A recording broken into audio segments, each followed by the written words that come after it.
Sir, like southern actually. Hello. Yes, sir. Yes, sir. So we are discussing about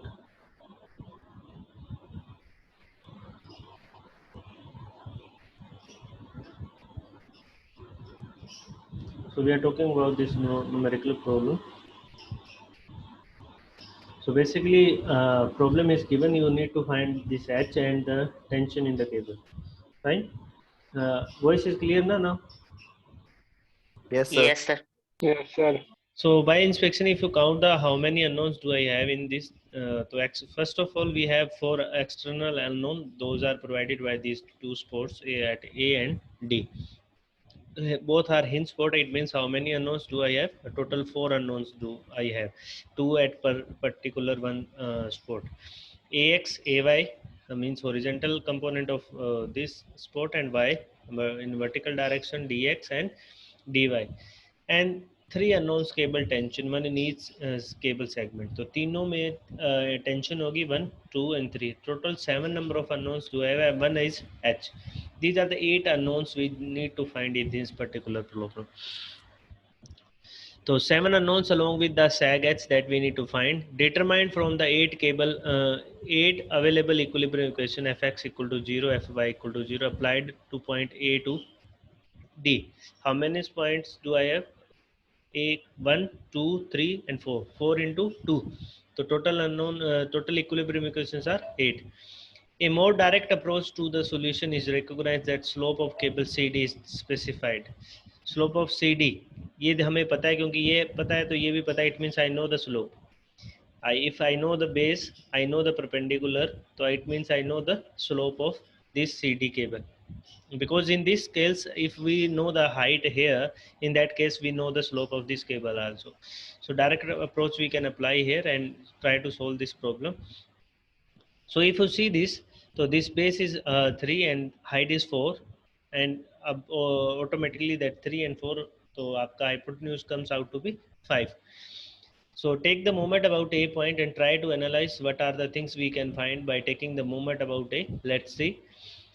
TCD, this is the TCD component in 3 by 5 means base by hypotenuse क्या हो जाएगा? Base by hypotenuse. It is a sine or cos component. Base Cos. by hypotenuse. It's Cos component. cos component. Cos component means it will act in the horizontal direction. Horizontal direction में लगेगा तो what is the perpendicular distance after making the component of this TCD? So we have 3 by 5, that is a cos component. 4 by 5 is your sine component. So 3 by 5 means into this is the perpendicular distance to the point A. तो हमें A point के ऊपर moment लेना है. TCD के दो component बनाने हैं जिसमें बेस परपेंडिकुलर और हाइपोटेन्यूज मुझे पता है.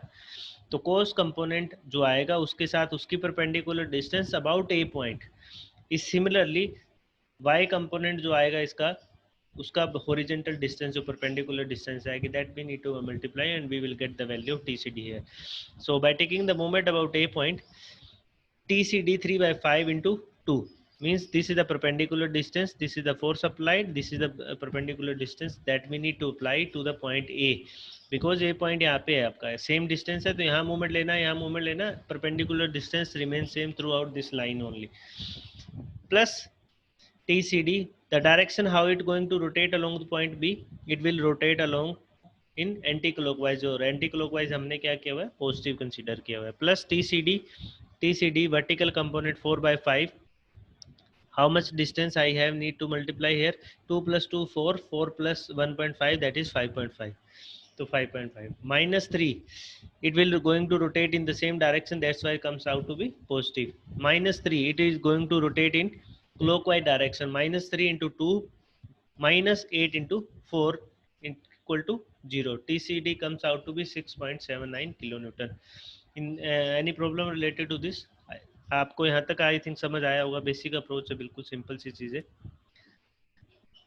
Shall I proceed? Yes, sir. Yes. वैसे हमने इसको प्रॉब्लम को समझ चुके हैं, दूसरी बार कर रहे हैं, इवन तीसरी बार का है वो. Now take 1 by 1 single point and first consider the point C and try to analyze what are the forces acting on the. एक मिनट होल्ड कीजिए.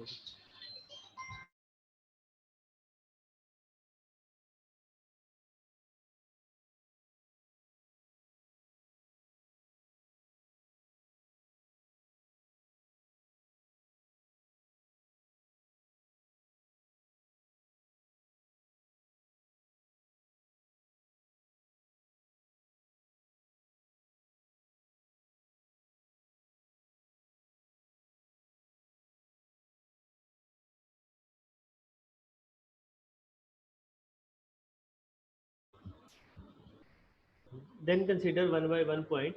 First C point, and then we will reach to the point B. Let's see. By considering the point C, what are the forcing? First of all, जैसा मैंने आपको पहले भी बताया बच्चे, सबसे पहले आपको उस ज्वाइंट को कंसिडर करना है, उसकी फ्री बॉडी डायग्राम बनानी है, ऑर्डिनेट्स डिसाइड करने हैं, उसके बाद आपको एंगल्स को आइडेंटिफाई करके बड़े आसान से आप निकाल सकते हो, जैसा कि हमने ट्रसेस में भी किया था. तो पॉइंट सी पे कंसीडर किया. एक पहले सबसे पहली चीज़ जो लग रहा है लोड, क्या 8 किलो न्यूटन लोड एक्सटर्नली जो क्वेश्चन में लग रहा है. उसके बाद TCD की वैल्यू हमने निकाल ली थी, that comes out is 6.79 kilo Newton. ये रिमेन सेम है, सेम आपका स्लोप वही है. उसके बाद में आपके पास TBC की वैल्यू निकालनी है, और ये एंगल हमारा थीटा BC है. I do not know the value of that, right. तो we can calculate that value basically. तो by applying the summation of joint के ऊपर है, कितने अननोन्स है, how many unknowns, only one, that is TBC and theta. Actually there are two unknowns, theta BC and TBC. तो दो equilibrium equations है. By applying so we can calculate the theta as well as your tension in TBC. Here एक चीज़ आपको simplified वे में मिलेगी. Trust के अंदर हमें ये कंफ्यूजन होती थी कि वो आपका कंप्रेसिव नेचर का होगा या टेंशन नेचर का होगा, but in the cable it is a well defined कि सारे की सारी जो केबल के अंदर जो भी फोर्सेज आएंगे they are in tension in nature, right. क्योंकि हमें पता है कि केबल ने सारे के सारे लोड है वो टेंशन की फॉर्म में कैरी करना है.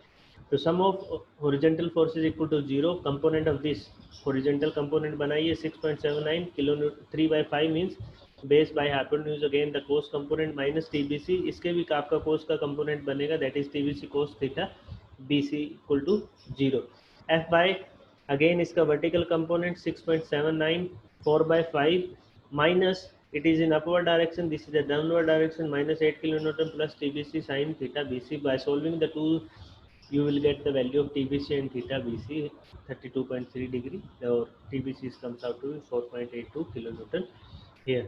So these are the values you will find after solving this particular joint after C. अब C को निकालने के बाद हमें ये एंगल पता लग गया. ये अब B पॉइंट पे मूव कर रही है. सेम अप्रोच आपने अप्लाई करनी है. Resolve the component, apply the summation of horizontal and vertical forces equal to 0, and calculate the values that we required. Tension component हमें निकालने थे तीनों के अंदर, और आपके D निकालना था, और ये वाली चीज़ें निकालनी थी. कौन कौन से? DX भी आप फाइंड आउट कर सकते हो after getting the value of AX, AY. अब सारी चीज़ें निकलने के बाद है ना, after that you can calculate the sport reactions also. तो स्पोर्ट रिएक्शन कैलकुलेट करना भी कोई डिफिकल्ट टास्क नहीं रहेगा वहाँ पे, ठीक है. ये बताओगे कोई कैसे निकालोगे स्पोर्ट रिएक्शन D और A के ऊपर? How you can find out the sport reaction AX और AY और DX? वैसे क्वेश्चन में निकालने के लिए नहीं बोला है, क्वेश्चन के अंदर just this things asked to solve is determine the tension in the each segment. मतलब हमें टेंशन निकालनी है AB सेगमेंट में, BC और CD के अंदर, दैट्स इट. और H निकालना. These are the 4 things that we require to find out. Otherwise आपको सिंपल जो आप बीम कंसीडर करके सोल्व कर रहे थे ना, सेम उसी तरीके से इसको भी सोल्व करना पड़ेगा. बस आपको यहाँ पे कंसीडर कर लेना है 2 पॉइंट लोड लग रहे हैं, इसको सिंप्लीफाई करना, समेशन ऑफ हॉरिजॉन्टल फोर्सेस लगा के आप यहाँ पे AX इक्वल टू 0 कोई कंपोनेंट अगर आ रहा है तो वहाँ पे सोल्व हो जाएगा. अदरवाइज AY और DY की वैल्यू यहाँ पे निकलेगी. अदरवाइज उसमें कोई पार्ट नहीं है, जैसा बीम में आप कर रहे हैं, ठीक है. Try to solve it. Now take some basic thing related to this also. अब एक इक्वेशन कुछ दूसरी बुक्स के अंदर कुछ अलग से कॉन्सेप्ट है, तो I just bring that also कि आपको ये चीज़ें भी अगर इस तरीके से क्वेश्चन पूछा जाता है तो you might not get confuse with that also. अगर ये तो प्रॉब्लम हमने देख ली है, that was the basic fundamental things. अब देखते हैं कि अगर इक्वेशन इस फॉर्म में आती है, in that case how you will solve the problem.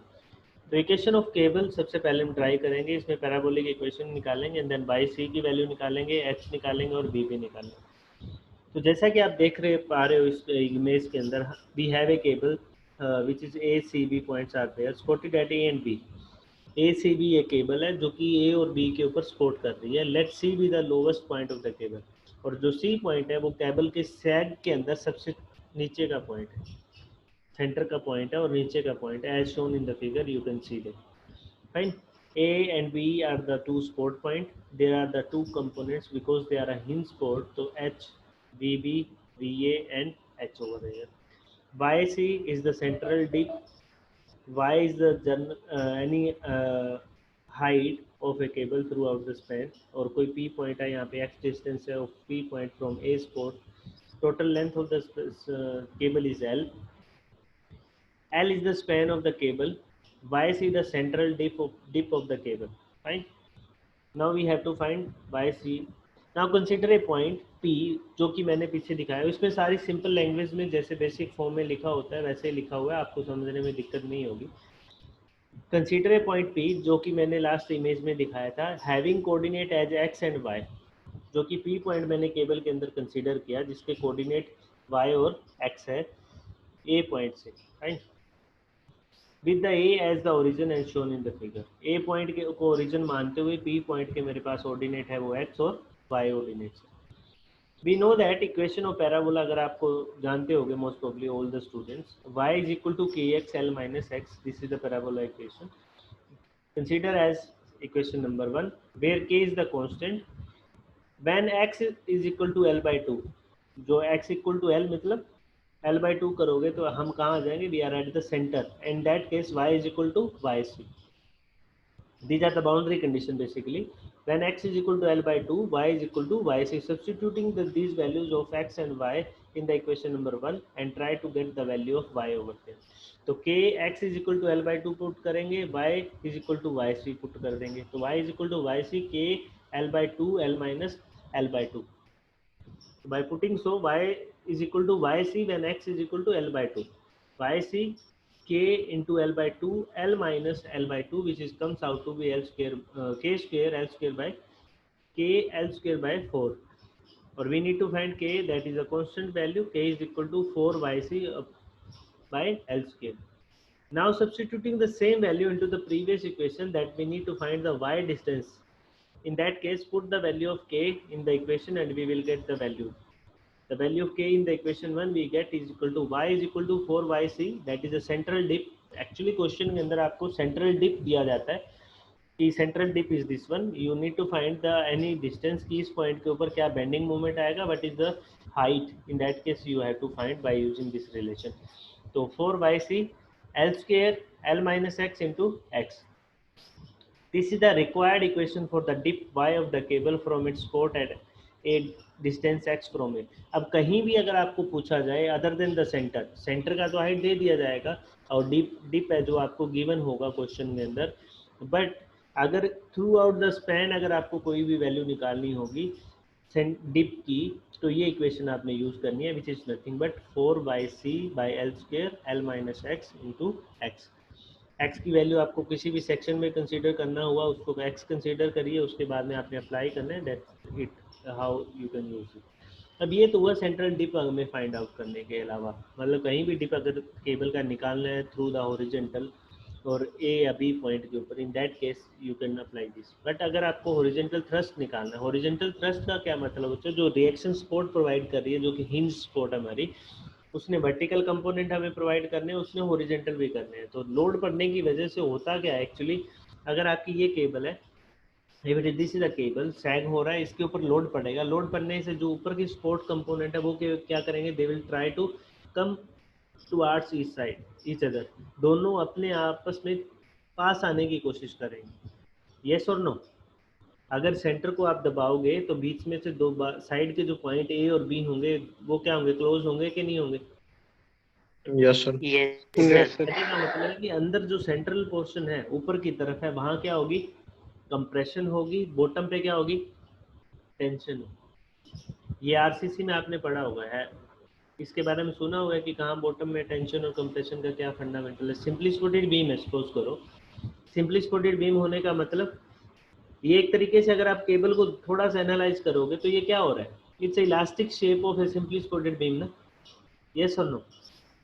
Yes sir. Elastic shape बन रही है सिंपली स्पोर्टेड बीम की एक तरीके से।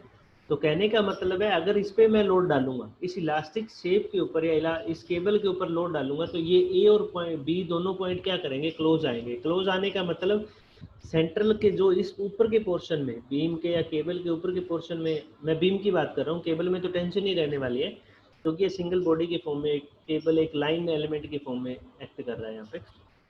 अगर ये बीम होता तो हमारा ऊपर क्या आती, कंप्रेशन होती, नीचे क्या होती, टेंशन होती। और इसीलिए जो रीइंफोर्समेंट होती है ना, टेंशन इन्फोर्समेंट होती है, वो बीम के बॉटम पे प्रोवाइड की जाती है सिंपली स्पोर्टेड बीम पे, ना कि ऊपर की तरफ।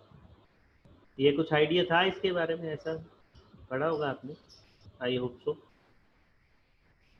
कि क्यों रीइंफोर्समेंट तो प्रोवाइड करते हो, दैट्स ओके थिंग, बट कहाँ प्रोवाइड करना है ये भी आपको देखना होगा। सपोज अगर कैंटिलीवर है और पॉइंट लोड फ्री एंड पे लग रहा है, in that case where the tension is applied, where the tension enforcement you will provide, at the bottom और एट द टॉप? टॉप पे, टॉप। एट द टॉप, क्योंकि जब आप बीम ऐसे, अगर कैंटिलीवर बीम है उस पर लोड डालोगे तो ये वो इस तरीके से बेंड होगा और ऊपर आएगी वो टेंशन आएगी। तो टेंशन इन्फोर्समेंट है, they will provided eight the top side and the compression enforcement provide at the bottom side. वो सिंगली और डबली रीइंफोर्समेंट का अलग सीन है, बट मेन जो रीइंफोर्समेंट है, जो टेंशन कैरी करने वाली है, वो आपने इलास्टिक शेप को देखते हुए प्रोवाइड करनी होती है कि where the how the beam is going to be deflect, in that case you have to provide. Hanger bars होती हैं, अब हैंगर बार्स तो डालते ही हैं, वो कंप्रेशन का भी पार्ट करती है। कुछ हैंगर बार्स भी आप होल्ड थ्रू स्टीरप्स को होल्ड करने के लिए डाली जाती है, वो अलग पार्ट है, चलो उसमें हम नहीं जाएंगे, वो आज से का डिस्कशन का पार्ट है। So now horizontal thrust we need to find on the cable. So basically the things which I just explained, those are mentioned in these points also. Consider a cable which is, as we just considered in the previous case also, A, C and B. Supported at A and B, A और B के ऊपर support लगी हुई and carrying a UDL load as shown in the figure. As you can see, ये आपकी main cable है, सैग cable है, इसके साथ ये स्टेड केबल है, जो वर्टिकल केबल्स है। यहाँ पे आपका जो स्लैब कर लीजिए या आपका ब्रिज का कंपोनेंट कर लीजिए, वो आपका हैंग कर रहे हैं इन केबल्स के ऊपर, और यहाँ पे आपकी यूडीएल का लोड लग रहा है या गाड़ियाँ पास हो रही है, वट एवर इट इज़। तो किसी भी फॉर्म में एक यूडीएल का लोड लग रहा है, एक स्लैब का भी फॉर्म का वो एक्चुअली कंटिन्यूस लोड है, तो वो भी एक यूडीएल की फॉर्म में ही लगता है। तो ये लोड लग रहा है, ये केबल स्टेड है, मतलब वर्टिकल जो केबल है, ये आपकी सस्पेंशन केबल है जिसके ऊपर सारा लोड फिर ट्रांसफर होगा। यहाँ पे आपके जो पायर्स होते हैं, पिलर्स होते हैं, जिसके साथ ऊपर अटैच होती है केबल। कुछ इमेज आपको दिमाग में आ रही होगी, लंदन ब्रिज को याद कीजिए, you will see how they are looks like. तो वही तरीके का एक तरीके से ये प्रॉब्लम।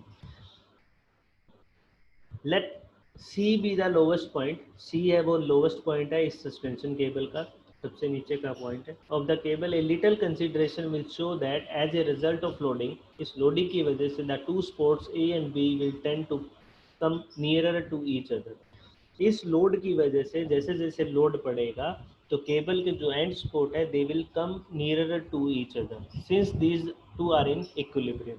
जो इक्विलिब्रियम में है, जो तो मतलब लोड पड़ेगा तो दोनों एक दूसरे के क्लोज आने आएंगे, ठीक है। इसी वजह से जो आपकी रिएक्शन कंपोनेंट यहाँ पे दिखा रखे हैं ना दोनों, ये अपोजिट है।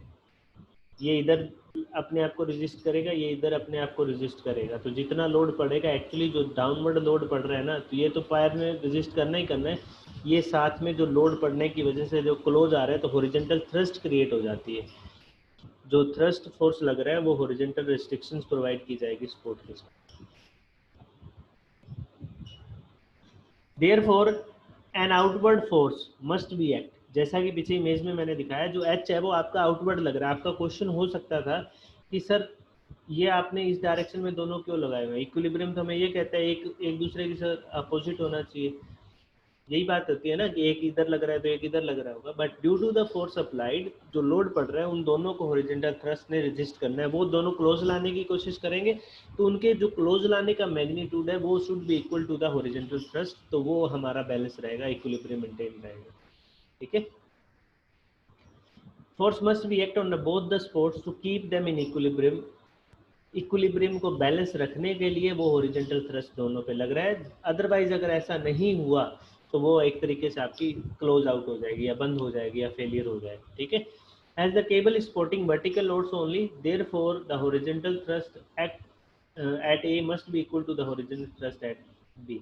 जैसा कि हमें दिख रहा है केबल में हमारा जो लोड है वो वर्टिकल फॉर्म में ट्रांसफर होगा, तो जो हॉरिजॉन्टल थ्रस्ट ए पे आएगी उतनी हॉरिजॉन्टल थ्रस्ट है वो बी पे आएगी, ठीक है। Let W which is the UDL load per unit length है वो आपका लग रहा है जैसा कि डायग्राम में मैंने शो किया था, you can see here.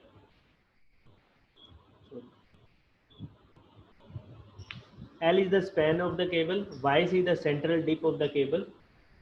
Now consider a point P on the cable having coordinates of x and y, जो कि हमने पीछे भी कंसीडर किए थे। ये मेरा पॉइंट P है जिसके कोऑर्डिनेट x और y है, ठीक है। x मैंने कंसिडर किया सेंटर से और पी वाई से मैंने एक परपेंडिकुलर और एक टेंजेंट ड्रॉ किया जो कि मेरा सी क्यू लाइन को आर पे कट कर रहा है, जो कि आगे मैंने लिखा भी हुआ है यहाँ पे।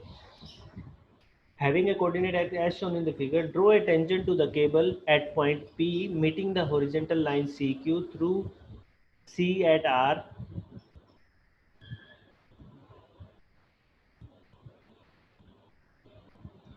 If you see point P हमने कंसीडर किया, उसके जो कोऑर्डिनेट थे वो x और y है। ड्रॉ ए टेंजेंट उस केबल की इलास्टिक कर्व के साथ जैसा बन रहा है उसके साथ आपने टेंजेंट ड्रॉ करना है, जो कि मेरी हॉरिजॉन्टल लाइन सी क्यू को, सी सेंटर पॉइंट है, क्यू मेरा अलग पॉइंट है, उस जहाँ से परपेंडिकुलर ड्रॉ करोगे, this is the C Q, ये मेरा परपेंडिकुलर, ये पॉइंट मेरा सी क्यू है, यहाँ से टेंजेंट ड्रॉ किया और ये सी क्यू से जो पीक पे जो टेंजेंट ड्रॉ किया है वो सी क्यू को किस पे कट कर रहा है, आर पॉइंट के ऊपर।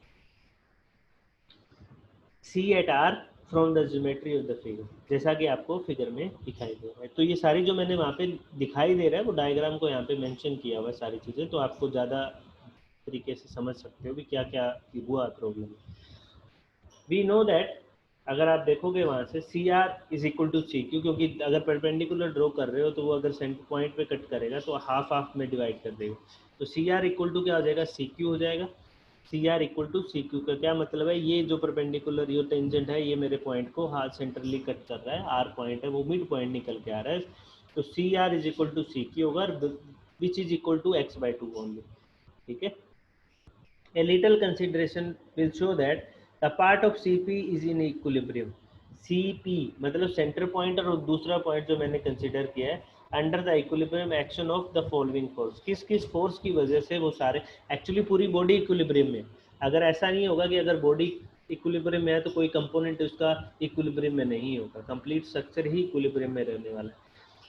हॉरिजॉन्टल पुल किस किस की वजह से, हॉरिजॉन्टल पुल जो कि मेरा लग रहा है वहाँ पे equal to H, downward load वो कितना होगा W into X, point load में कन्वर्ट किया W into X, and tension in the cable which is P equal to T, tension in cable जो कि P पॉइंट पे इक्वल टू क्या होगी, T को हमने टेंशन किया तो T के साथ रिप्रेजेंट कर रहा है। Now we see that triangle PQR represents to some scale the above mentioned three forces which keep the part CP of in equilibrium। अब PQR जो ट्रायंगल बन रही है PQR, this is the triangle which we are talking about, ठीक है। इसके ऊपर consideration करते हुए कुछ चीज़ें निकालने की कोशिश करेंगे।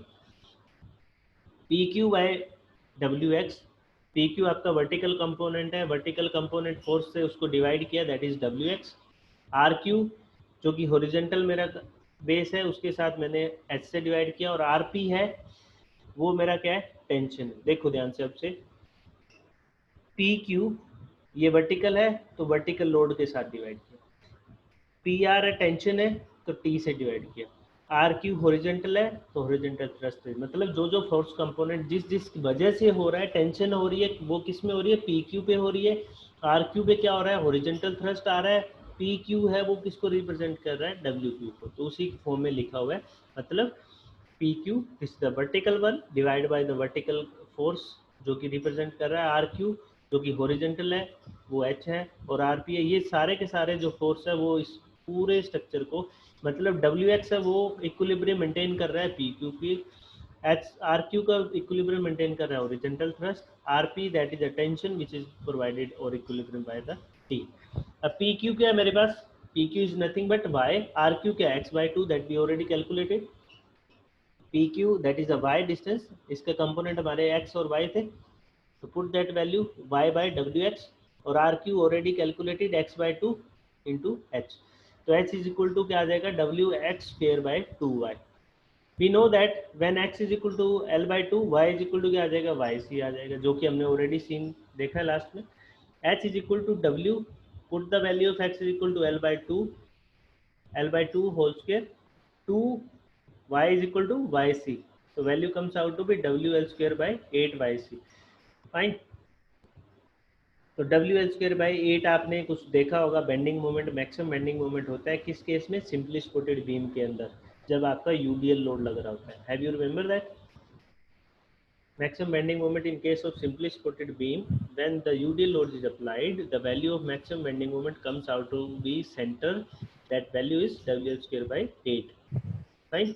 तो कुछ उससे आप अगर might be you get confuse कि इसको किस तरीके से, तो इसको थोड़ा रिलेट किया जा सकता है, तो इससे आप थोड़ा सा अपने आप को याद, मतलब कहने का कुछ बच्चे भूल जाते हैं, तो ये तरीके होते हैं, कुछ मतलब रिलेट कर लेते हो चीज़ों को, तो याद रहेगा.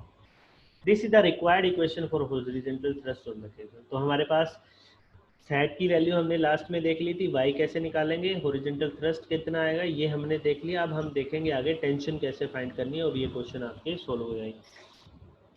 Let's see that. Note the bending moment at the lowest point C of the cable MC, जो कि बेंडिंग मोमेंट हमारे, अगर कट करता हूँ section, in that case bending moment due to the loading, bending moment due to the horizontal. दो component की वजह से आएगा, एक तो लोडिंग की वजह से आएगा, एक जो हॉरिजॉन्टल कंपोनेंट H बन रहा है, हॉरिजॉन्टल थ्रस्ट है, उसने भी हमारे सेंट्रल पॉइंट के ऊपर जो MC है, जो बेंडिंग मोमेंट है, वो क्रिएट करना है. क्या क्या क्रिएट करेगा, एक तो हॉरिजॉन्टल कंपोनेंट कौन सा, let me show that again.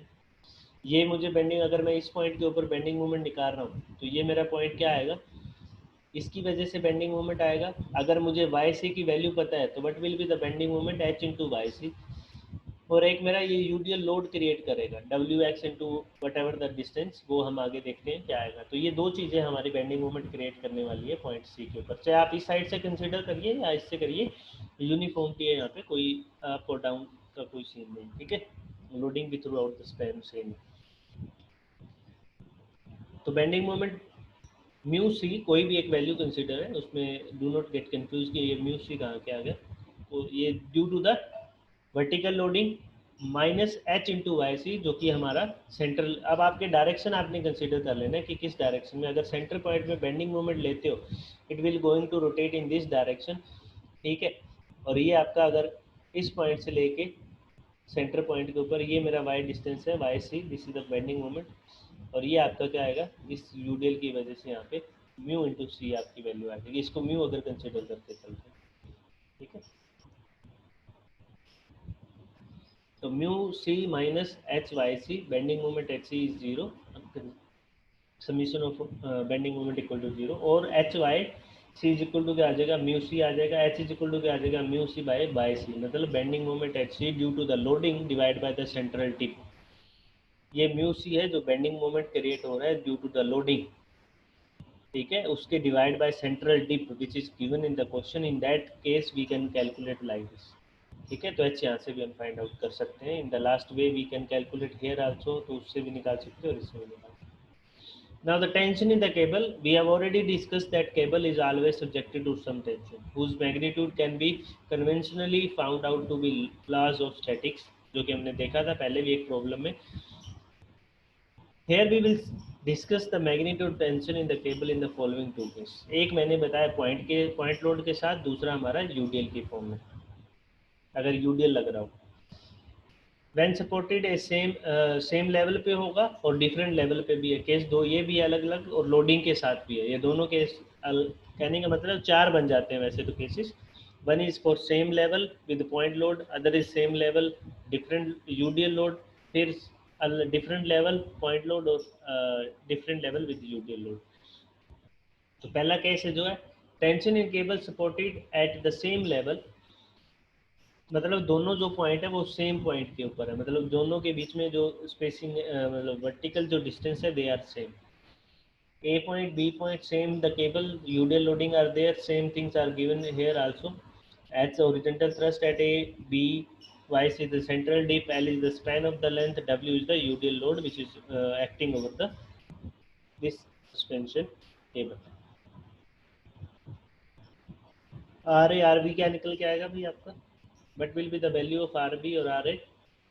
जो कि मैंने आपको पहले भी बताया था कि स्पोर्ट रिएक्शन में अगर निकालना है तो आपने स्लैब जो बीम होता है सिंपली सपोर्टेड बीम उसी तरीके से इसको कंसिडर करना है. यूडीएल लोड लग रहा है तो क्या रिएक्शन होता है? यूडीएल लोड लग रहा होगा through out the span. What will be the value? WL/2. Yes, WL/2. First of all, convert the UDL into the point load. W into L, area of the rectangle. UDL loading क्या होती है? Rectangle type loading होती है तो उसका area क्या हो जाएगा? W into L means height into the base. W into L. अब ये लगेगा कहाँ? सेंट्रोइड पे. तो इसका सेंटर पे लगने के बाद पूरा का पूरा लोड है सिमेट्रिक लोडिंग है तो पूरे स्पैन के थ्रू दोनों सपोर्ट पे हाफ हाफ डिस्ट्रीब्यूट हो जाएगा तो WL/2 आपके दोनों साइड में लोड की और रिएक्शन की वैल्यू आएगी.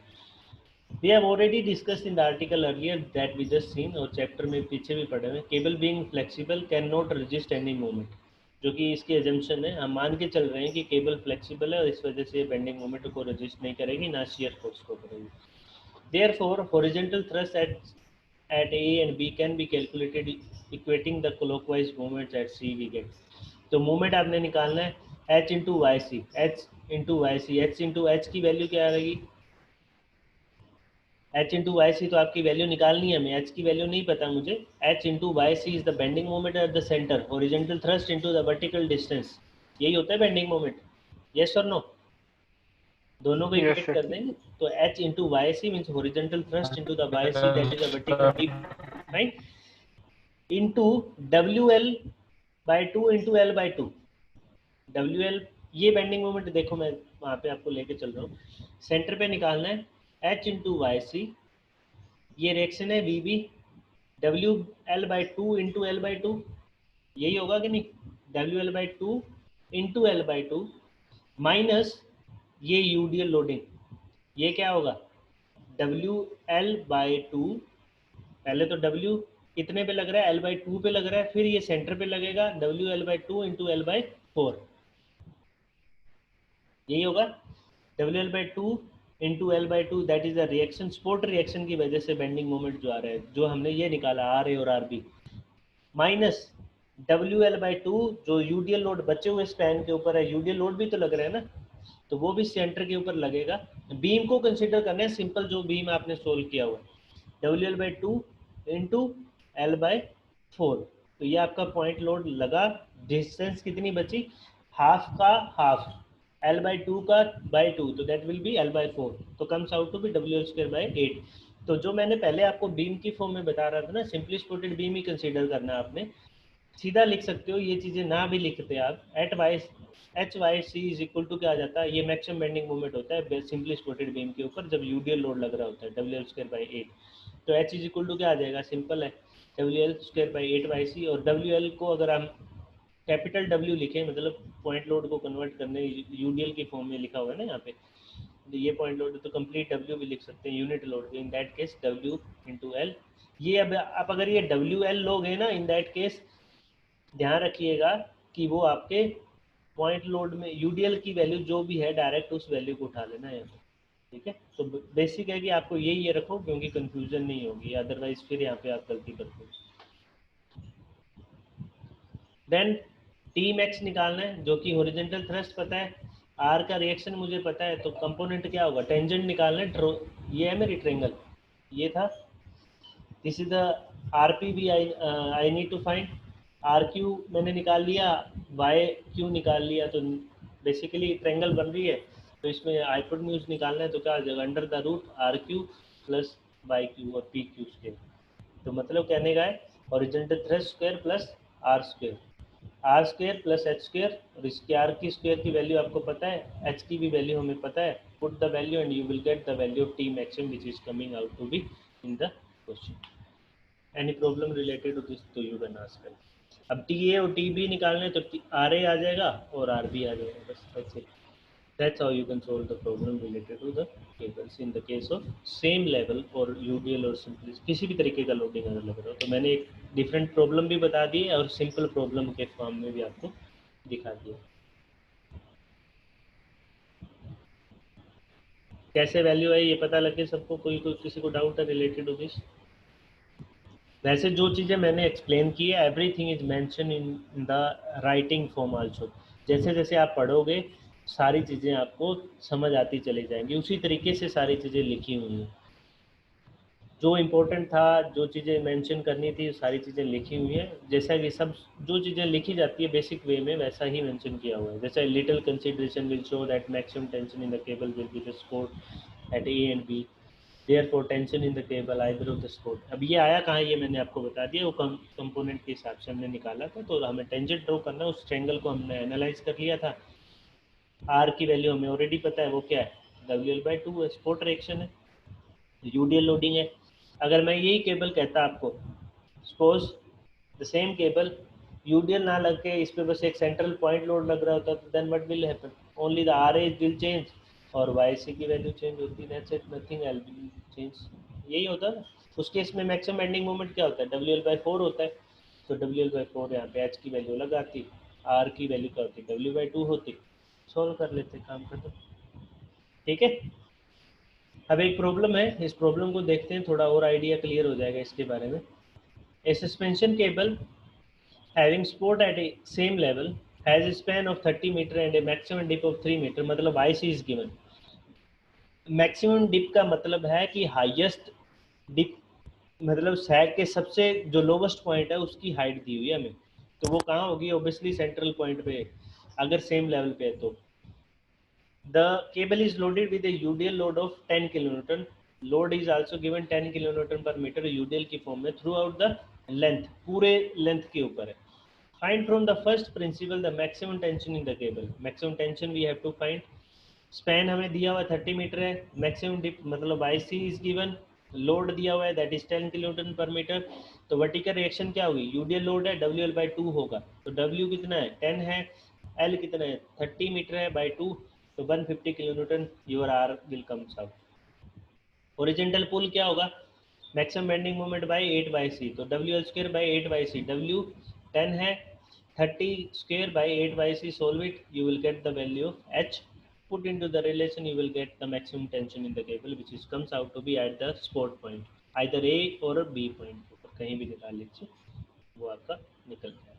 इस केस में सेम रहेगा क्योंकि दोनों सेम लेवल पे, आर ए आर बी दोनों सेम। ठीक है, डाउट है कोई बच्चे इससे रिलेटेड? बेसिक प्रॉब्लम है, बिल्कुल आसान है ये तो।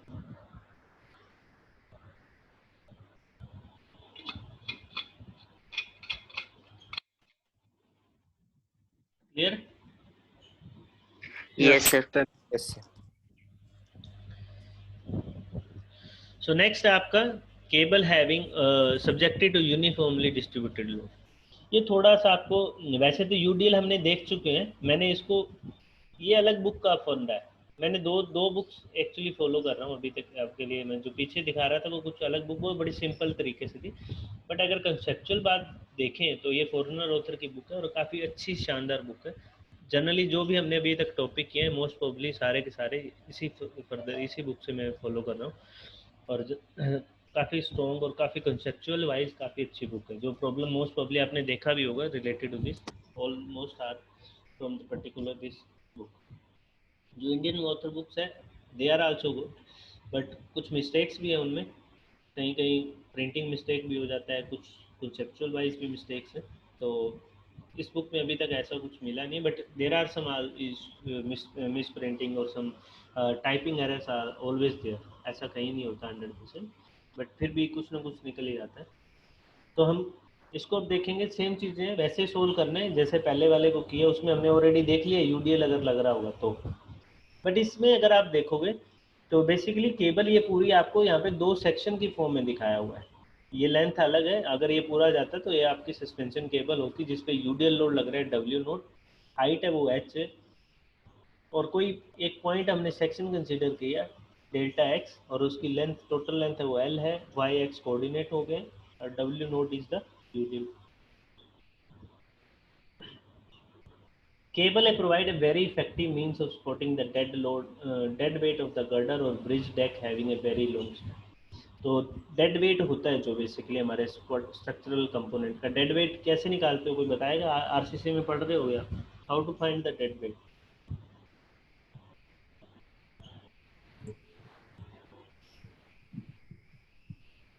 What do So you length mean by into dead breadth weight? into density. Yes yes Diksha, I think आप सही बता रहे हो, बोलिए। Sir, length into breadth into density.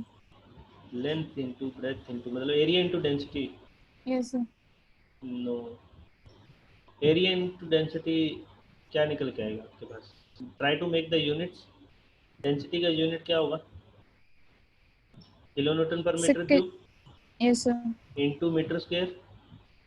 Yes, sir. What will be the value comes out will be?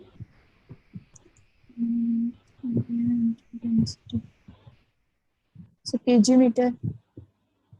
Kilo newton पर something आ रहा है ना हाँ, आपका? kg per meter. केजी पर मीटर आता है। वेट का ऐसा कोई यूनिट होता है केजी? डेड वेट का केजी पर मीटर मतलब? No, sir. वो यूडीएल की फॉर्म में आप निकालने के लिए you can do that.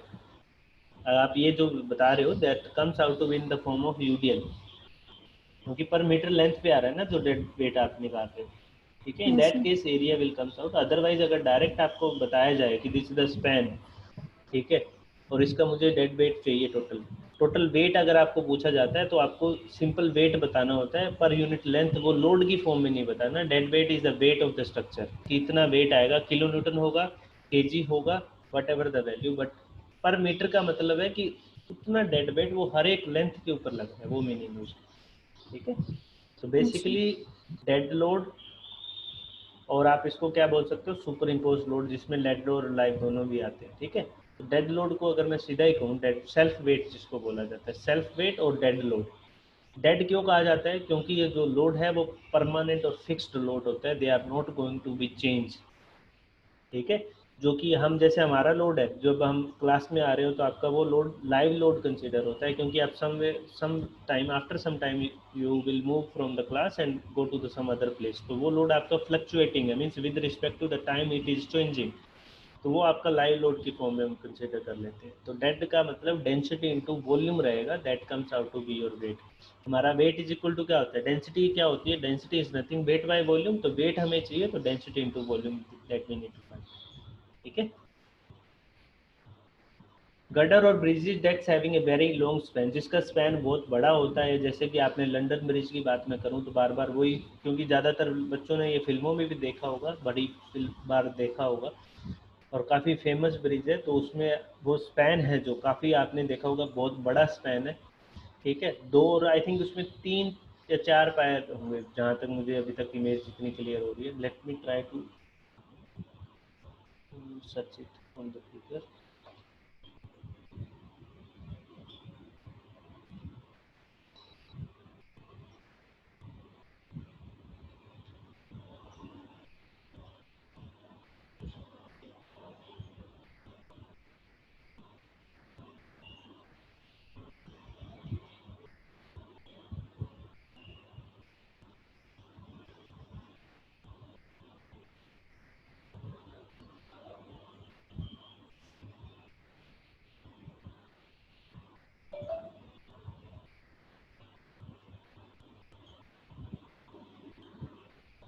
Images visible to everyone, दिखाई दे रहा है? Yes, Yes, sir. sir. ठीक है, तो अभी इसको थोड़ा सा एनालाइज करते हैं। This image you can see,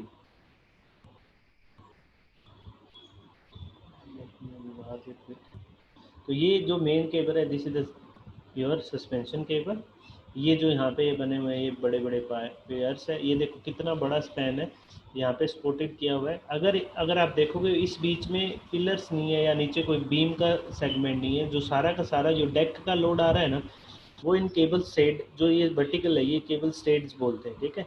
ये सस्पेंशन केबल है हमारी। तो ये केबल इतनी छोटे साइज की नहीं है कि इसमें आपको कुछ ऐसा ही होगा भी बड़ा लाइट सा वेट होगा। They are very very high और हैवी केबल्स। क्या सर ये केबल क्या का बना हुआ होता है?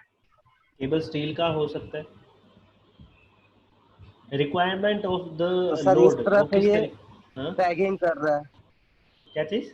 सर ये जो इस तरह से सैगिंग कर रहा है हाँ, वो क्या चीज का बना हुआ है जो यही सैग कर रहे हो, यही ये वर्टिकल वाली, ये बात कर रहे हो?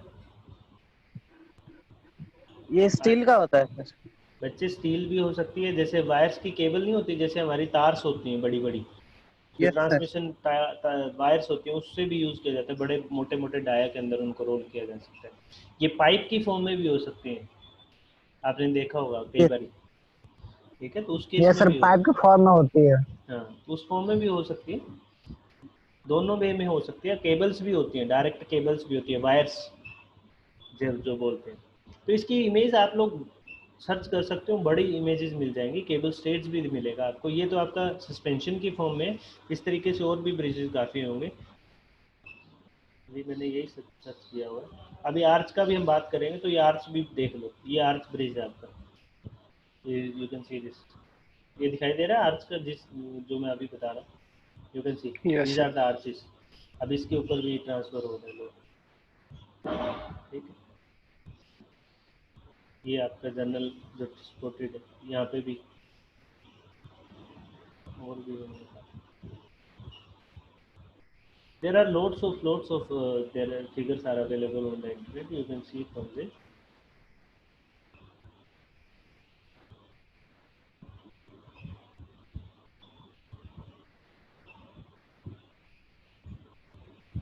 ये आपका नॉर्मल जो ब्रिज, यहाँ पे आर्च की फॉर्म में थोड़ा सा आर्च दिया हुआ है, it's not a very useful. ये देखिए यहाँ पे, तो जो इमेजेस देखोगे automatically you will find some difference, you will identify कि क्या फ़र्क पड़ रहा है उनमें।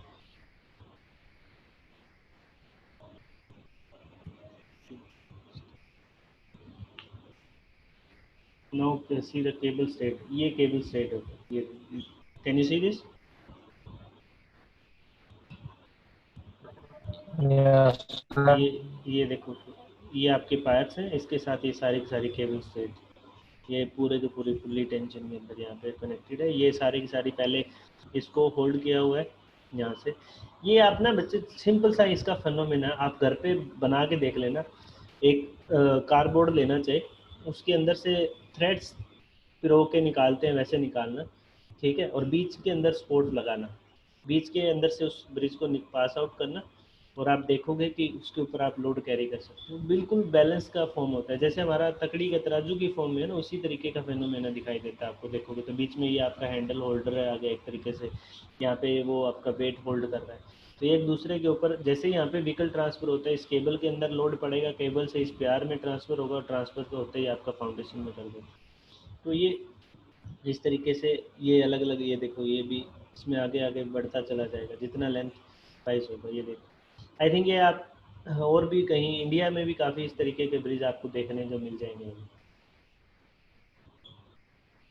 ये इसमें आपको लार्ज व्यू दिखेगा, ये देखो, ये तो आपने एक फिल्म में भी देखा होगा, ये वाला तो वो I think the name of film Inception में भी आपने देखी भी होगी मोस्ट ऑफ, जो वायर टूट के यही ब्रिज टूटा था आई थिंक, मुझे जहाँ तक याद है। सर ऐसा पटना में भी है ब्रिज सेम टू सेम? हाँ पटना में भी बना है काफ़ी, वो आई थिंक गंगा के ऊपर है ना। हाँ जी सर। Yes sir. हाँ उसकी आप यूट्यूब पे देखना, मैन्युफैक्चरिंग का वीडियो भी बहुत बढ़िया बना हुआ है, अराउंड 40 to 60 मिनट्स का होगा। You can search Patna bridge construction, वो भी मिल जाएगा, you can see this. Yes sir. ठीक है, तो कुछ चीज़ों को विजुअलाइज कर लिया करो, after the lecture you will try to find them कि वो आपके लिए कुछ बेनिफिशियल हो। ठीक है,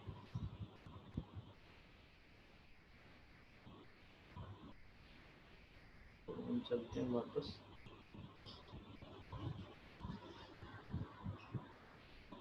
So we are talking about when the UDL load is acting over the cables. In that case, so basically, bridge deck very long span suspension bridge is a typical example in which the deck is supported from the cable using a series of closed and equal spaced hangers. तो इस तरीके से hangers के साथ ये load सारे के सारे वो स्पेस्ड होते हैं, लोड ट्रांसफर हो रहा होता है। In order to analyze this problem, we will first determine the shape of cable subjected to uniformly horizontal distributed vertical load W0. In the figure A, you can see here x, y axis have their origin located at the lowest point P. यहाँ पे x और y ordinates आपको दिखाई दे रहे हैं. Lowest point on the cable such that the slope is 0 at this point. इस point के ऊपर जो सेंटर पॉइंट पे जाओगे तो स्लोप क्या हो जाएगा? 0 आ जाएगा. Obviously, yes or no? क्योंकि टेंजेंट ड्रॉ करोगे, टेंजेंट के साथ जो एंगल बनेगा वो सेंटर पॉइंट के ऊपर मैक्सिमम स्लोप जहाँ निकल के स्लोप आएगा वो 0 निकल के आएगा इन that case. The free body diagram of the small segment of the cable having length ds, जो कि ये यहाँ से कट आउट करके एक सेगमेंट लिया गया जिसकी आर्क की फॉर्म में लेंथ है वो ds डेल्टा s है और ये आपकी हॉरिजॉन्टल डिस्टेंस है that is delta x. shown in the figure, since the tensile force in the cable changes continuously in the both the magnitude and direction along the cable length. अब आपको पता है कि लोड पड़ रहा है तो केबल की जैसे जैसे लेंथ बढ़ रही है या उसके हिसाब से आपके टेंशन लोड होगा वो क्या चेंज हो रहा है, टेंशन है वो चेंज हो रही है बाय सम डेल्टा टी के फॉर्म में. अगर मैं लेके चलूँ, अगर यहाँ पे इस केबल के साथ इसका एंगल जो बन रहा है ये टेंशन का कंपोनेंट है, ये केबल की अलाइनमेंट के साथ ही है, तो ये मेरा हॉरिजॉन्टल के साथ एंगल थीटा बन रहा है. तो जैसे जैसे लोड बढ़ रहा है, आप मूव कर रहे हो टुवर्ड द सपोर्ट, तो मेरे पास चेंज क्या हो रहा है, angle also changing with the horizontal that is theta plus delta theta, जो चेंज ऑफ एंगल है. और जो टेंशन है वो भी चेंज हो रही है, वो कितना हो रहा है, टी था, whatever the change that is consider as delta T. और यूडीएल का जो लोड है मैंने एक्स डेल्टा एक्स कंसिडर किया, इस पर यूडीएल कितना लग रहा है, डब्ल्यू लग रहा है, और डब्ल्यू नोट ले लीजिए. तो W note into delta x लगेगा कहाँ, सेंट्रोइड पे.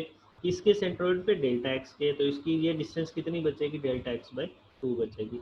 और ये मेरी जो इनिशियल बॉटम पॉइंट से लेके ऊपर के इस सेगमेंट की डिस्टेंस है, ये मैं कह रहा हूँ कि डेल्टा वाई है, कोई डिस्टेंस है.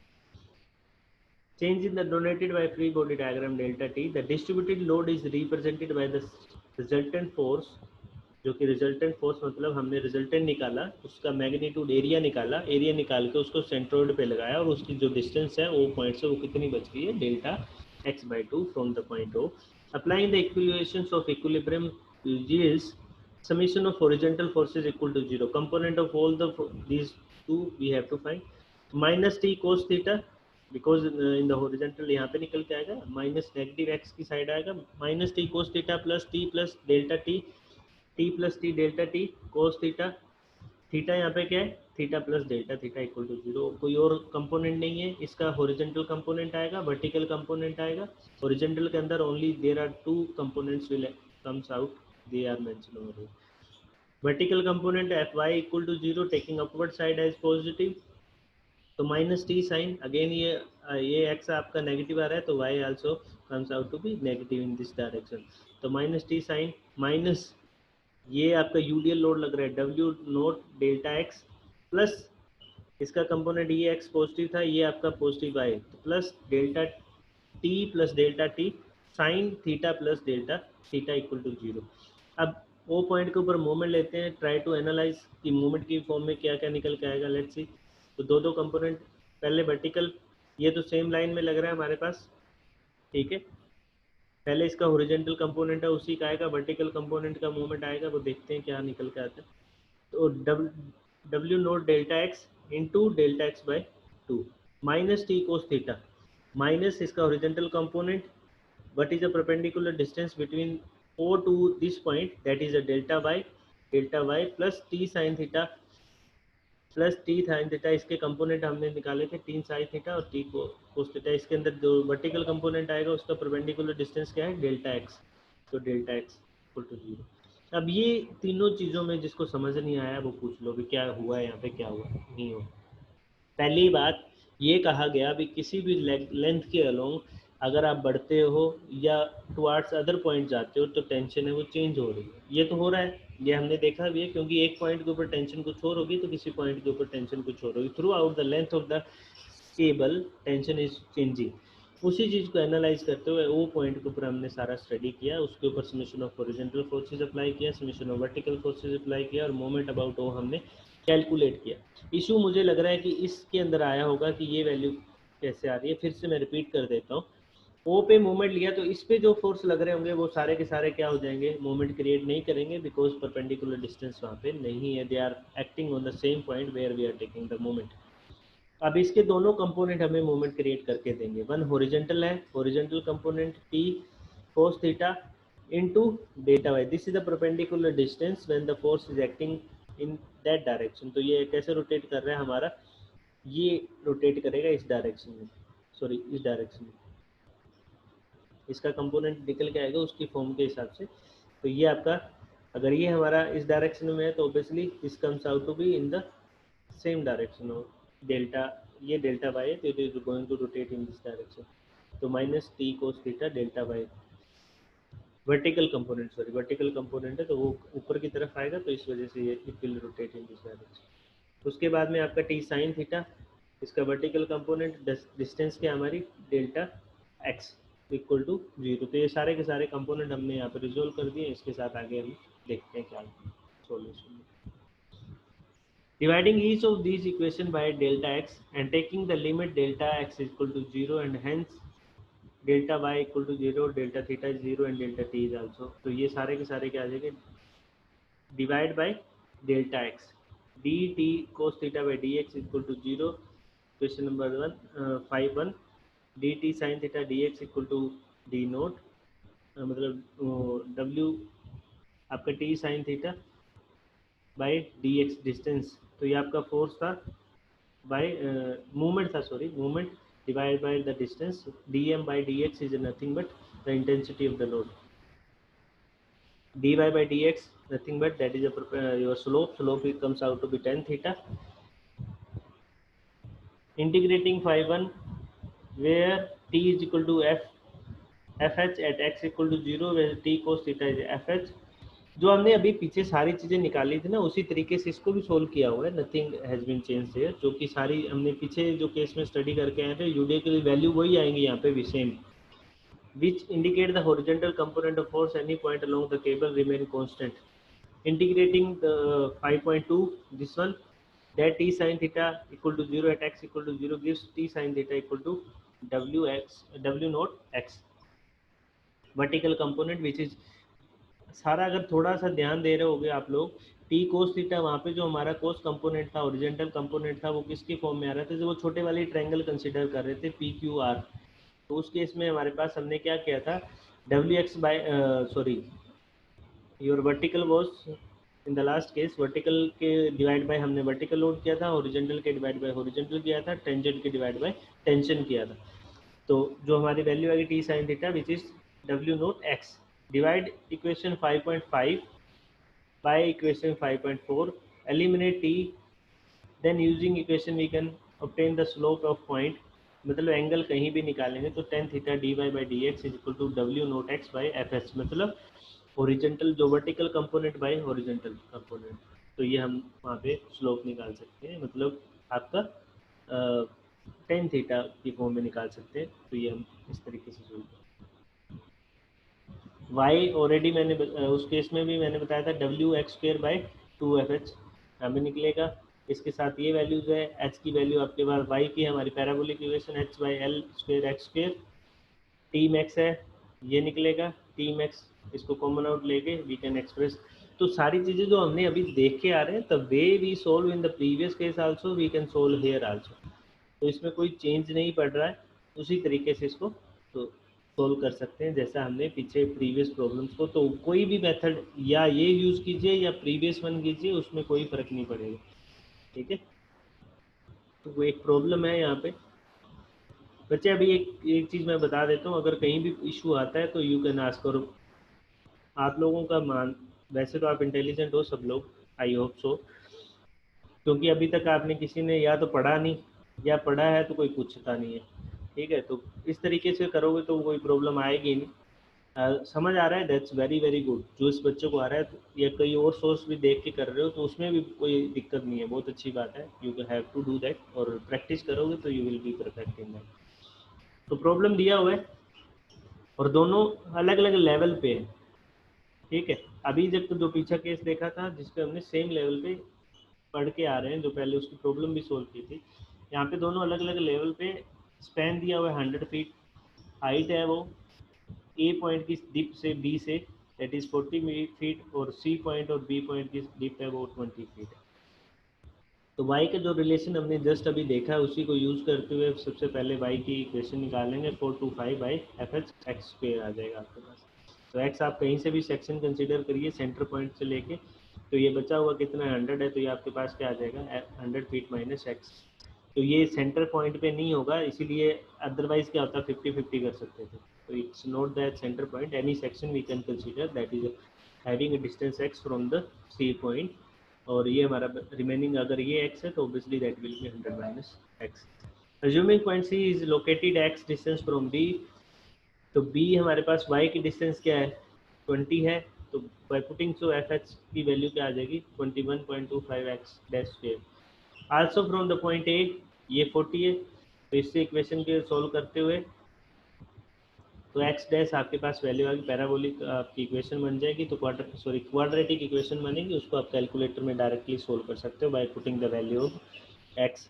तो x की वैल्यू आ गई, fh यहाँ पे पुट करिए, fh की वैल्यू आ जाएगी हॉरिजॉन्टल थ्रस्ट जो कि प्रोवाइड किया जा रहा है। fh की वैल्यू निकलेगा tan थीटा क्या होगा dy बाई dx, तो dy आपको पता है लोड कितना लग रहा है 850 by the dx value, put that value you will get the value dy by dx mean slope eight point A। x क्या है -100, x की वैल्यू हमने निकाल दी, yes we can already calculated, x is equal to क्या आ रहा था 41.42 feet, put the value you will get the value -58.58 feet, tan theta a dy by dx x equal to -58.50, इसकी value put कर दो, तो ये tan theta a is equal to this tan inverse आपके पास वैल्यू आ गई, तो value comes out to be -53.79। ta horizontal force by cos theta a, तो ta निकल गया, थीटा बी एक्स की वैल्यू 0 पुट करिए, थीटा बी 0 आ जाएगा। इसी तरीके से सारी वैल्यू करके टी बी भी निकल गया, एक्स भी निकल गया, सी भी निकल गया, और ये टी सी हमें टेंशन निकालनी थी, ए निकालना था tension at A point, tension at B point, tension at C point, so putting the relation you will get the values, that's it, that's how you can solve the problem। किसी को कोई problem है इससे related तो you can ask guys, अगर कोई समझ नहीं आ रहा क्या क्या सिंपल सी चीज़ें, देयर इज नो कॉम्प्लिकेशन। कहीं भी समझ नहीं आता है बच्चे, प्लीज़ मार्क दैट सर्कल कि सर ये चीज़ कैसे किया या किस तरीके से सोल्व हुआ है। After seeing the PPT you can ask.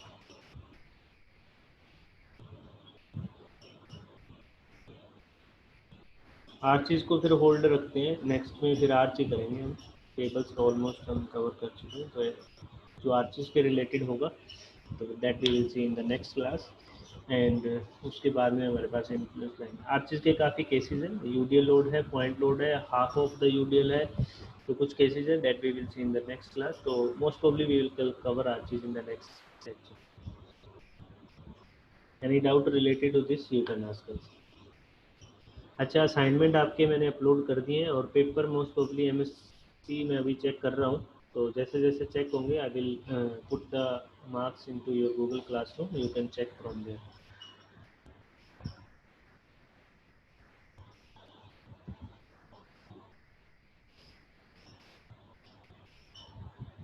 Notes मिल रहे होंगे सबको? Yes sir. Yes, sir. Yes, sir.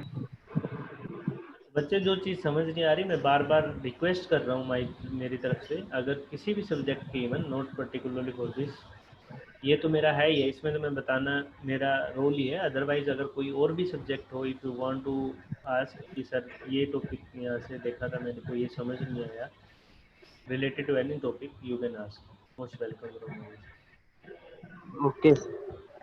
Like डेशियस सरदे वीनियम तो चलो आप पढ़ ही रहे हो अच्छे, वैसे कहीं भी नहीं आता इशू, बट इवन आ जाता है तो might be some time the teacher is not available to respond to your question or you required at that time कि मुझे अभी पता लग जाए तो शायद मैं कुछ कर लेता हूँ। in that case do not wait कि वो particular teacher who are teaching with that subject you are asking, अगर वो available नहीं है तो you can ask put the problem to the other also, he or she will respond।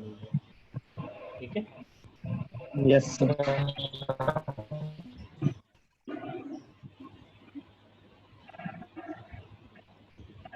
Mock placement में कितने बच्चों ने पार्टिसिपेट किया था? मैंने किया था सर। और मतलब टोटल कितने थे बच्चे अराउंड? मैंने अभी सेकेंड राउंड में तो 4 ही थे सर। हम्म।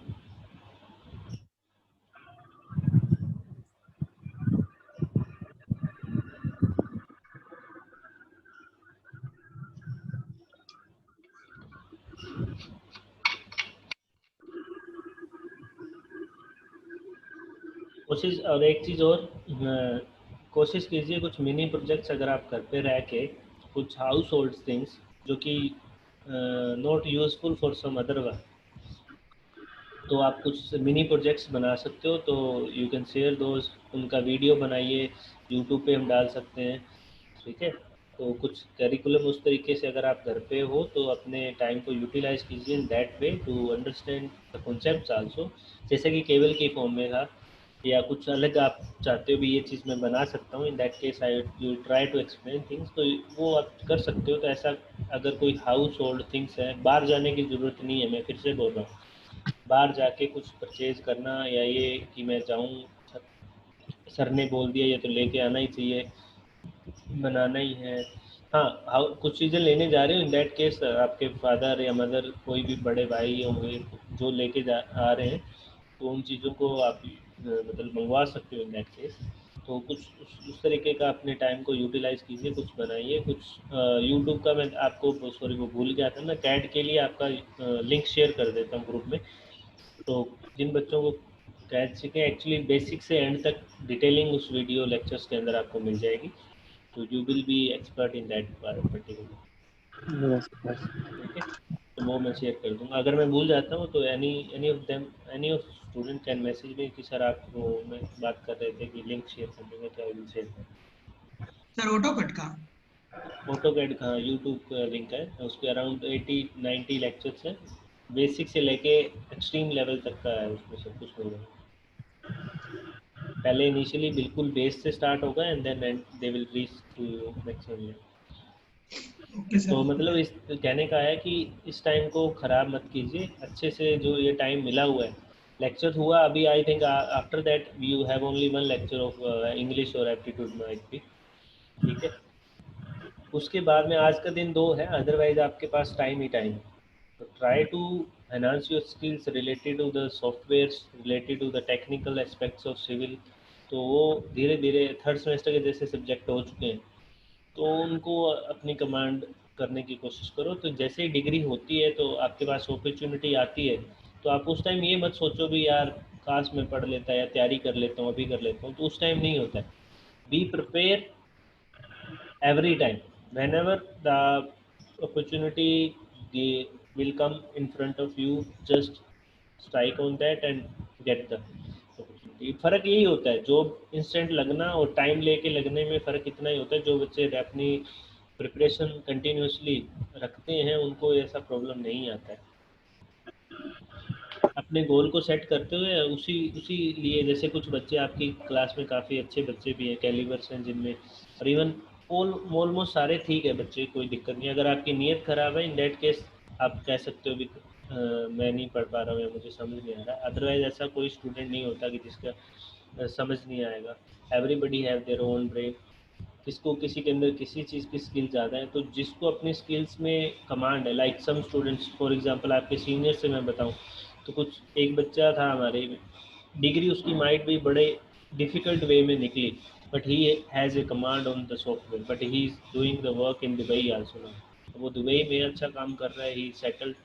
तो ऐसा कर सकते हो, ऐसा नहीं है कि किसी को मुझे टेक्निकल मेरे को नहीं आता तो क्या पता मेरा क्या होगा या मैं पता नहीं फंस गया। तो धीरे धीरे कुछ प्रैक्टिकल चीज़ें अगर आपको दिमाग में आ रही है, बड़ी अच्छे से समझ आ रही है, कुछ बच्चों की उस तरीके से होता है, कईयों को ड्राइंग बड़ी अच्छी समझ आती है, कईयों को सॉफ्टवेयर की कमांड बड़ी होती है, कईयों को टेक्निकल बड़े स्ट्रॉन्ग होते हैं। तो अपनी अपनी स्किल्स को देखते हुए अपने आप को अप्रोच करो। और आजकल ऐसा नहीं है कि आप थियोरेटिकली एक सिविल की डिग्री किया और आपको कुछ डिग्री जॉब मिलेगा। Yes definitely there is job, quality के लिए है, बट अगर एक्स्ट्रा है तो उसका तो always there is advantage. Software आपके पास है, आपके पास कुछ और स्किल्स हैं, उसका नुकसान कभी नहीं हो। नॉलेज हमेशा आपको कहीं ना कहीं यूज़ होती है।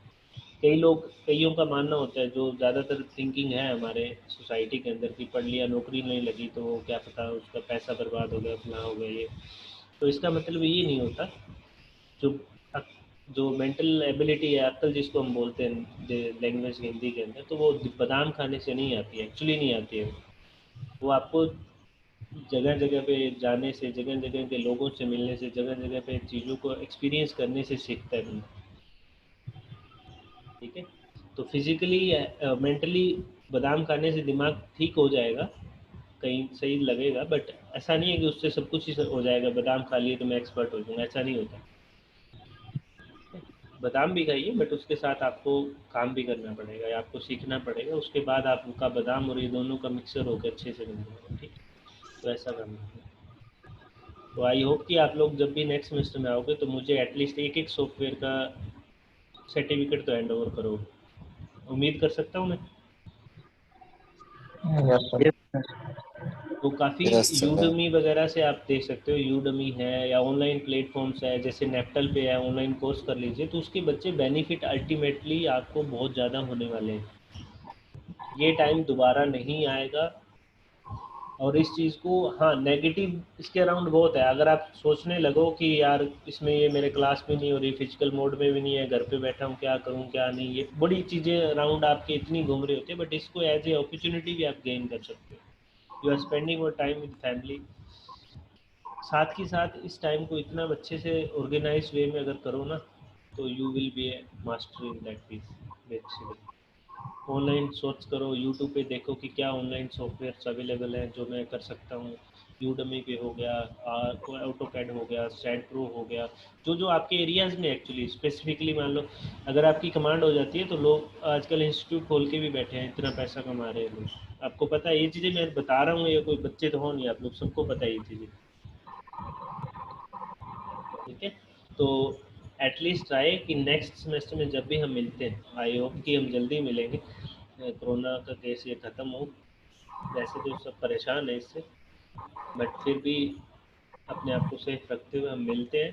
तो ट्राई कीजिए कि एक सॉफ्टवेयर सीख के आओ कहीं ना कहीं से, चाहे आप ऑनलाइन सीखिए या कहीं से। ठीक है सर। ठीक है, देन सी यू, मिलते हैं फिर नेक्स्ट क्लास में। सर। कोई प्रॉब्लम होगी तो एक्सक्यूज मी सर। कोई क्वेश्चन है तो पूछ लीजिए उनसे। सर एसएससी जेई के बारे में ना कुछ बताइए ना। एसएससी जेई के बारे में? Yes sir. तो एसएससी जेई का बता देता हूँ। Every year there is a vacancy coming out from the central government, staff selection commission जिसका सेंट्रल बोर्ड है। एक यूपीएससी होता है, एक एसएससी के थ्रू सेंट्रल गवर्नमेंट आपके कोई एग्ज़ाम लेते हैं। जैसे जेई का हम अगर टेक्निकली बात करूँ, जेई का हो गया, या 12th लेवल पे भी एग्ज़ाम होते हैं, या डिफरेंट ग्रेड के एग्ज़ाम लेते हैं सेंट्रल गवर्नमेंट के थ्रू स्टाफ सिलेक्शन कमीशन के अंदर। उसके अंदर आपके 2 एग्ज़ाम्स होते हैं, एक सब्जेक्टिव होता है, एक ऑब्जेक्टिव होता है। पहले जो पेपर होगा वो ऑब्जेक्टिव होगा, भरना फॉर्म बड़ा आसान है, ओनली 100 रुपीज़ फीस रिक्वायर्ड। ठीक है, उसके लिए पहले आपको रजिस्टर करना होता है एसएससी की फॉर्म साइट के ऊपर, वहाँ से आपको फॉर्म फिल किया जाएगा। फॉर्म फिल करने के बाद आपके 2 पेपर होंगे। प्री होगा जो कि 200 मार्क्स का है, मेंस है वो 300 मार्क्स का। 200 मार्क्स में आपका 100 मार्क्स का टेक्निकल होगा, 100 मार्क्स का आपका नॉन टेक होगा। नॉन टेक है उसके अंदर आपका जीएस होता है, मतलब जीके, हिस्ट्री, पॉलिटिक्स, जो भी है जो हम पढ़ते हैं। 50 मार्क्स की उसमें होती है आपकी एप्टीट्यूड और रीजनिंग। 50 + 50 100 आपका हुआ नॉन टेक, और 100 मार्क्स का जो टेक्निकल है वो रहता है। अगर ये क्वालिफाई होता है तो you will able to give the second exam, that is subjective exam, जो कि 300 मार्क्स का होता है। ठीक है, उसको आप क्वालिफाई करते हो। इंटरव्यू अभी नहीं है, इंटरव्यू सेंट्रल गवर्नमेंट ने ख़त्म कर दिया है। तो you will be civil engineer. और एसएससी के अलग अलग डिपार्टमेंट है, जैसे Farakka barrage, MES, CPWD, CWC, central works department, central public wealth department, military engineering services, Farakka barrage, and so on. There are different branch of SSC through which they are selecting the students. Around 1100, 1200, 1000, 900 के आसपास vacancy every year they are giving. ठीक है, उसके लिए फिर prepare करना start कर देते हो तो अल्टीमेटली आपके पास चांस, और काफ़ी अच्छी पेमेंट मिलती है, कम से कम 80-90 हज़ार रुपये सैलरी है। सर ये इंडियन सिटीजन होना इसमें नहीं, कंपलसरी? बहुत Nepal students are as eligible as the Indian people. Sir sir ESC के इसमें बारे में अलग अलग स्टेट का अलग अलग फॉर्म निकलता है ना? सर नहीं आप नहीं, सेंट्रल गवर्नमेंट का सेम होता है, किसी के लिए अलग अलग नहीं है। अच्छा, नहीं सर सर, हमने आधार कार्ड सुना है चाहिए कि या सर ऐसे भी हो जाएगा? तो स्टेट गवर्नमेंट का भी यही होता है ना, जैसे कि स्टेट गवर्नमेंट के पंजाब अंदर के? तो वो तो स्टेट गवर्नमेंट का इंडिविजुअल होता है ना, एसएससी के अंदर स्टेट गवर्नमेंट का कोई लेना देना नहीं है, वो नहीं आपको सर, कहीं भी वो थ्रू आउट सेंट्रल कर देंगे। गवर्नमेंट। स्टेट गवर्नमेंट के भी डिफरेंट डिपार्टमेंट्स होते हैं, जैसे अभी पंजाब के अंदर अराउंड 1500 वैकेंसीज आउट हुई हैं, 1500, उसमें से 200 अराउंड एसडीओ है और 1300-1400 आपके जूनियर इंजीनियर के requirement. Again the jobs are very very good. Again इसमें क्या होगा, अभी फिर से अभी इसमें कितने डिपार्टमेंट में आपको बता दूं, आपको तो डिपार्टमेंट नहीं पता होगा कि वेयर यू आर एलिजिबल। आप अ, बाबा में बाबा एटॉमिक सेंटर में एलिजिबल है, एनी इंस्टीट्यूट आईआईटीज में जेई की वैकेंसी निकलती है, कोई भी इंस्टीट्यूट होता है ना वहाँ पे सब जगह आप डॉक्टर, अगर एम्स में देख लो, एम्स में आप सोचोगे सर एम्स में कहाँ यूज होंगे, as a engineer you are required there. फिर कोई भी इंस्टीट्यूट या यूनिवर्सिटी जो गवर्नमेंट की है, सेंट्रल यूनिवर्सिटीज है, वहाँ पे निकलती हैं वैकेंसीज। उसके रेलवेज बाद में भी सर? फिर आपके सेंट्रल, अगर स्टेट गवर्नमेंट की मैं बात करूँ, स्टेट गवर्नमेंट के अंदर आपके पास इरिगेशन डिपार्टमेंट, आपके पास water resource department, waste water engineering, उसके बाद में आपका पब्लिक वेल्थ, उसके बाद में आपका जैसे पंजाब का है पंजाब अर्बन डेवलपमेंट अथॉरिटी, इसी तरीके से बिहार अर्बन डेवलपमेंट हरियाणा का होता है, सब सब स्टेट का इस तरीके से अलग अलग डिपार्टमेंट्स होते हैं। तो हर एक डिपार्टमेंट के अंदर वैकेंसीज निकलती हैं, तो वो डिपार्टमेंट में इंडिविजुअल। उसके बाद में सेंट्रल का देखो, एनएचएआई हो गया, national highway authority of India, airport authority of India, Indian oils, Indian coal, उसके बाद में माइनिंग, उसके बाद में आपका रोड्स, पता नहीं कहाँ कहाँ के डिपार्टमेंट है, इतने के डिपार्टमेंट है आपको याद ही नहीं रहेगा, इस सभी में वैकेंसीज निकलती है सिविल इंजीनियरिंग। गेट से सर इजी होता है कि टफ, ये एग्जाम जो होता है गेट से? गेट से इजी होते हैं, गेट का अलग लेवल है, गेट टेक्निकली थोड़ा सा ज़्यादा एक्सटेंडिंग लेवल पे है। जो एसएससी का एग्ज़ाम होता है ये थोड़ा सा प्रैक्टिकली ओरिएंटेड होता है, लाइक कोड रिलेटेड ज़्यादा रहेगा या बेसिक कंस्ट्रक्शन टेक्नोलॉजी से रिलेटेड ज़्यादा रहेगा कंपेरेटिवली न्यूमेरिकल्स। और उसमें ज़्यादा आप कह सकते हो कि जैसे कोडल प्रोविजंस होते हैं state on, they are asked that related. But जो गेट है उसका अलग लेवल है, उसमें कंसेप्चुअल बेस्ड क्वेश्चन आएंगे, टेक्निकल स्ट्रॉन्ग क्वेश्चन आएंगे, formula based strong conceptual question आएंगे, तो वो थोड़ा सा level definitely higher than the this SSC, क्योंकि एसएससी के अंदर diploma students is also eligible, तो डिप्लोमा और उस लेवल को मेंटेन करते हुए हमें गेट आपका बीटेक लेवल पे होता है, एमटेक के लिए आप रिक्रूट होते हो, या एमटेक करने के लिए या हायर उससे करने के लिए आपको यूज किया, तो गेट का bit obviously definitely there is a extreme. तो गेट क्वालिफाई करना it's not difficult task, to gain the marks it just a bit difficult, but आप लोग कर सकते हो। Yes. Sir regular preparation IAS रखो के तो लिए यू कैन एलिजिबल डू। कब से है? हाँ जी बच्चे, सर आईएएस के लिए एलिजिबल कब से होते हैं सर? कब से उसका? बीटेक कर लो बच्चे, बीटेक के बाद ही आप एलिजिबल हो। ये तो यूपीएससी लेती है ना सर? हाँ यूपीएससी, इसमें भी वही प्रोसीजर है, प्री मेंस इसमें इंटरव्यू? हाँ मेंस और प्री और mains. Excuse me sir. Yes, hello.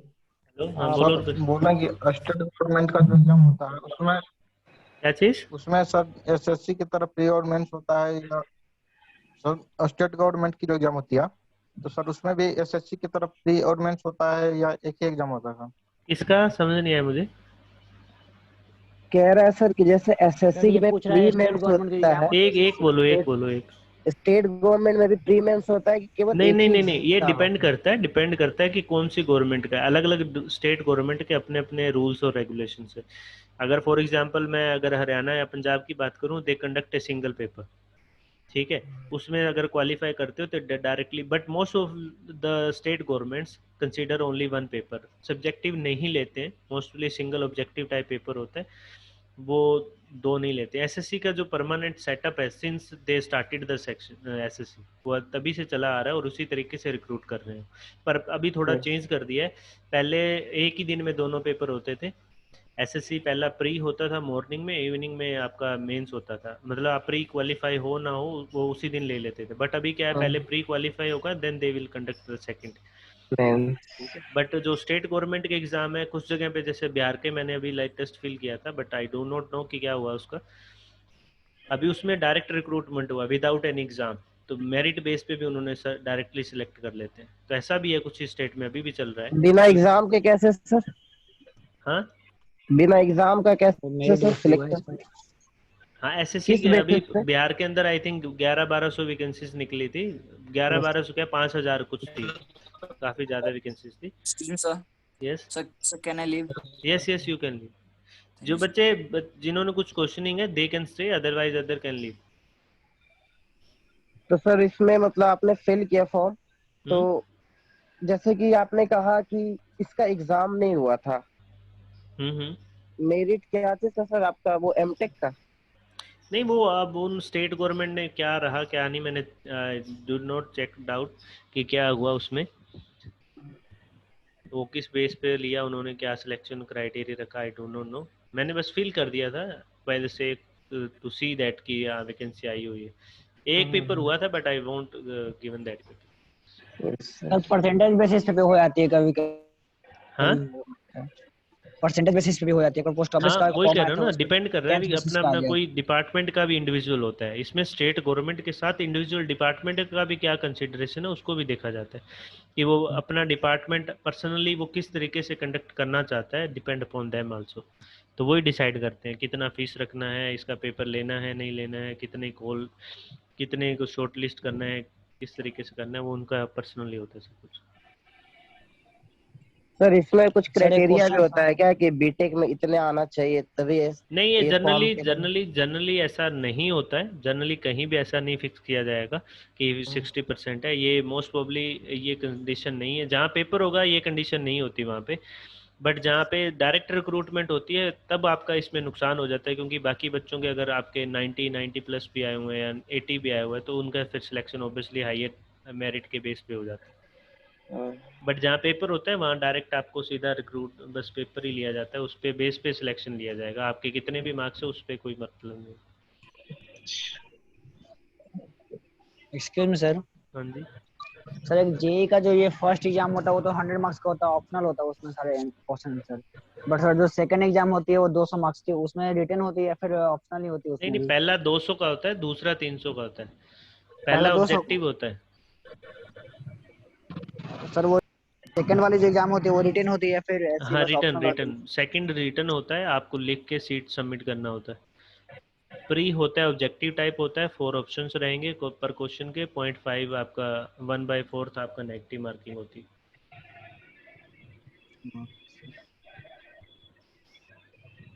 उसके बाद में प्री का भी मेरिट थोड़ी बढ़ने लगी है, पहले कम होती थी, अभी ऑनलाइन पेपर हो गया तो लोग प्रिपेयर बहुत अच्छे से कर रहे हैं एक्चुअली। इसीलिए कह रहा हूँ competition is eight extreme level.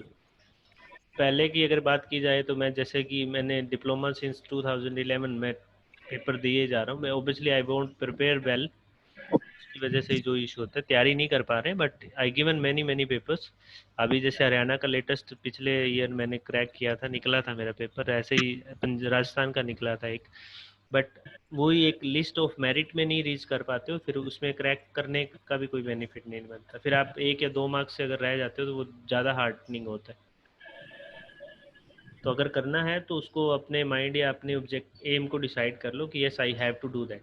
It will take time, हो सकता है 1 साल बाद निकले, बीटेक के बाद हो सकता है आप पहले चांस में ही क्रैक कर दो, तो but you have to prepare for regular basis. ऐसे एक दिन में या महीना 2 महीना पढ़ के पेपर नहीं निकलेगा। State government can you can correct, क्योंकि अगर आपने बीटेक अच्छे से किया तो स्टेट गवर्नमेंट निकाल सकते हो आराम से। प्रीवियस ईयर के पेपर हाँ, ये ध्यान, previous year SSC previous years देख लो, आपको बहुत बड़ा आइडिया लगेगा और you will able to study of that level. Previous years पे काफ़ी आइडिया लग जाता है और मोस्ट प्रोबेबली सब्जेक्ट टॉपिक उसी के अराउंड ही घूमते हैं। एसएससी के प्रीवियस ईयर अगर आप देखोगे तो हो सकता है कुछ क्वेश्चन रिपीट भी बहुत होते हैं। इवन मैं अगर बात करूं तो अगर 200 का पेपर है तो मान के चलिए आप 20 क्वेश्चन तो रिपीटेड मिलेंगे।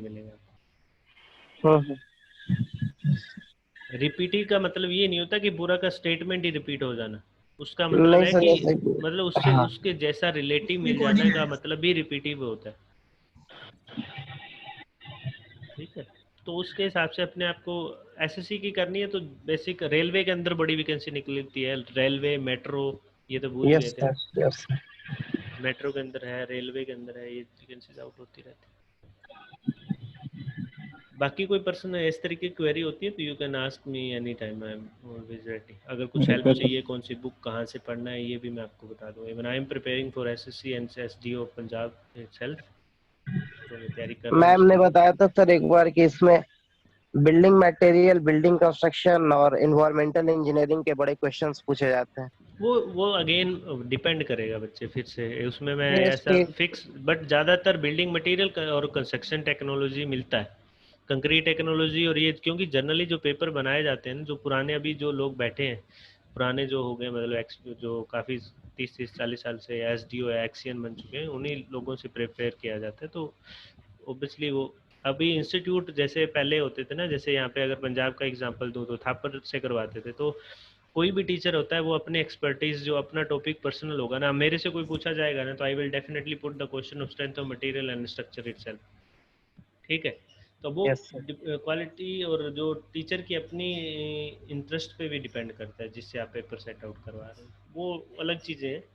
हाँ, बट ये दो टॉपिक जो कंक्रीट टेक्नोलॉजी है, इन्वायरमेंट है, ये अगर अच्छे लेवल के जो डिपार्टमेंट्स है, या जैसे स्टेट गवर्नमेंट के अच्छे जो कुछ स्टेट्स हैं स्पेसिफिकली, वो अच्छा अपना पेपर ले रहे हैं, अपने प्रॉपर पैटर्न के हिसाब से ले रहे हैं, तो ये चीज़ें रहती हैं। ज़्यादातर ये रहता है एसएससी के अंदर 20 से 25 क्वेश्चन आते हैं कंक्रीट टेक्नोलॉजी के। Yes.